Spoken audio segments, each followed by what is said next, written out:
To see you in this hall. Yeah.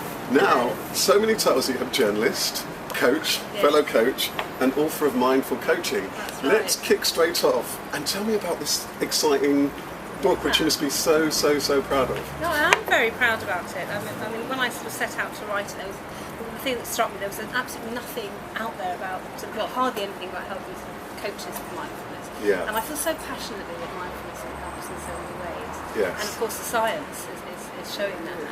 So that's Yeah. a wonderful thing about it. Yeah, and you richly point out that mindfulness seems to be everywhere, It and is. also you bravely at the beginning start to define or give us some definitions around mindfulness.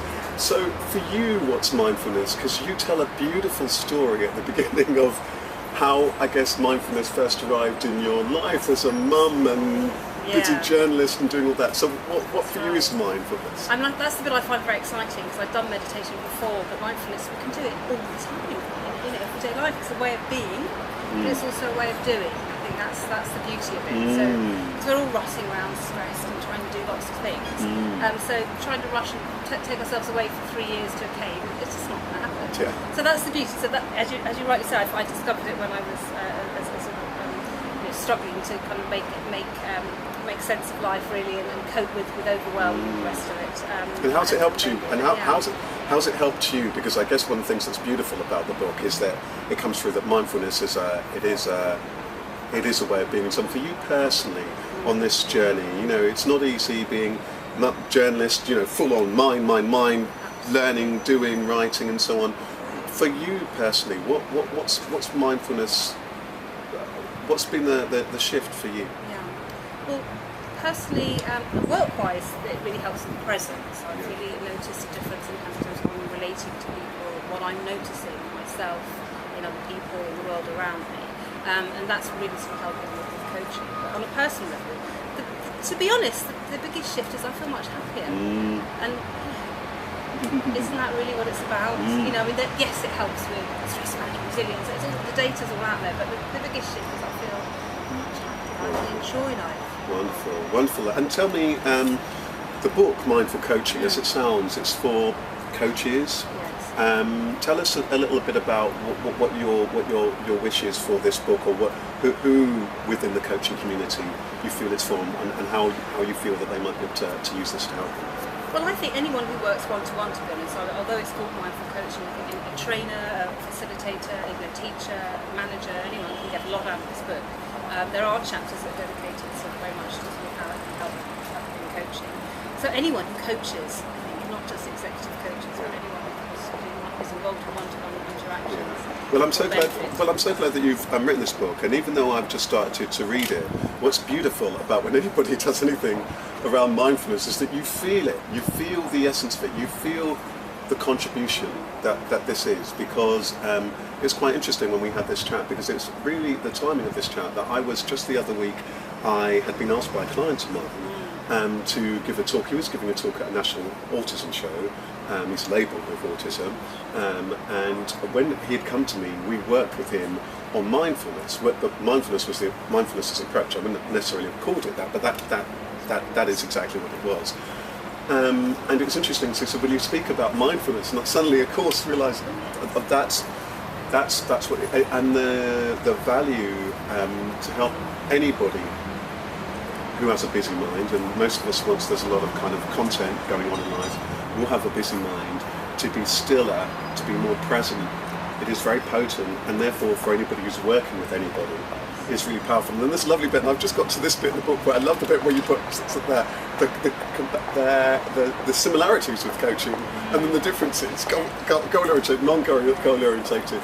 So do you think what's going to be interesting about this book is also that some people are going to have to sit with it, to see how it sits with them, how they balance seemingly two things that at some point seem to go in different directions. I mean, is that one thing that's interesting? Absolutely, that's a challenge, and that was a really interesting area of exploration for me writing the book. And the conclusion I reached, and I'm hoping people will, if they stick with the book, is that actually you can still work with goals, but mindfully.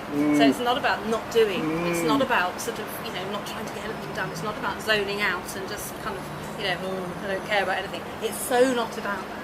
And so that's the thing, you see, seemingly different, but actually not different. Absolutely, I do think that's what's absolutely beautiful, because you can just see where the goals sit, and that goals and all those things kind of shift, because I think what mindfulness does is just provide just a broader perspective, isn't it? A broader awareness within which all of the stuff, including the goals, this, the that, shift, and often that they do shift, and I think that coaches will find it incredibly useful. But I think what's also exciting to me about the book is that, you know, you've got to go on a mindfulness journey, really. You've got to in order to you can't just read about it. Absolutely, that's the key. Wow, well, Liz, you know, it's so exciting. Tell us a little bit more, just very, very briefly. I mean, so many things that you're busy doing. We first met, I think, best part 10 years ago at a coaching conference, and you are co-owner and editor of Coaching at Work magazine, and you travel internationally, and you're based in Spain, and you're here and there. So thank heavens for mindfulness. Yeah, thank heavens for mindfulness. Well, just tell us for you, just to close, what's life about for you now, and what are you wanting to do in the next steps? Because you're clearly somebody who coaching is very dear to your heart, and contributing to that coaching community. So tell us what's life about for you now, and what are you hoping to do? And I guess this is part of it. It is part of it. Well, my vision at the moment is to sort of spread mindfulness even further. I work with organisations who spreading mindfulness in education, so that's one part of it. I'm also an associate with an organisation called Rising Minds, which is all about mindfulness and coaching for people who are disadvantaged, I guess you might say, who are recovering from trauma and all that kind of thing. So the bigger picture really is that, to try and get mindfulness to people who wouldn't necessarily, and coaching as a tool, who wouldn't necessarily access it. And in terms of coaching, I'm running lots of programs for mindful coaches, so that's really taking off, and sort of increasingly mindfulness for leaders and managers. So that it's just spreading. I think it's a fabulous tool, fabulous techniques, fabulous strategies for thriving in the challenging world. Wonderful. Well, I'll second that, and we'll have to carry on that conversation. And for people who are trying to find you, what's the best way people are trying to find you generally? Okay, well, there's my website, two websites, www.lizhallcoaching.com. The other one is www.mindfulcoaches.org. Excellent. So hopefully we got through the page. Excellent. Well, wonderful. What a pleasure, and looking forward to seeing you in just a minute at my talk here, which is, there can be a number of mindful coaches at that. So I'll leave you to smile as I just turn off camera, and thanks so much, Liz. Thank you. Thank you.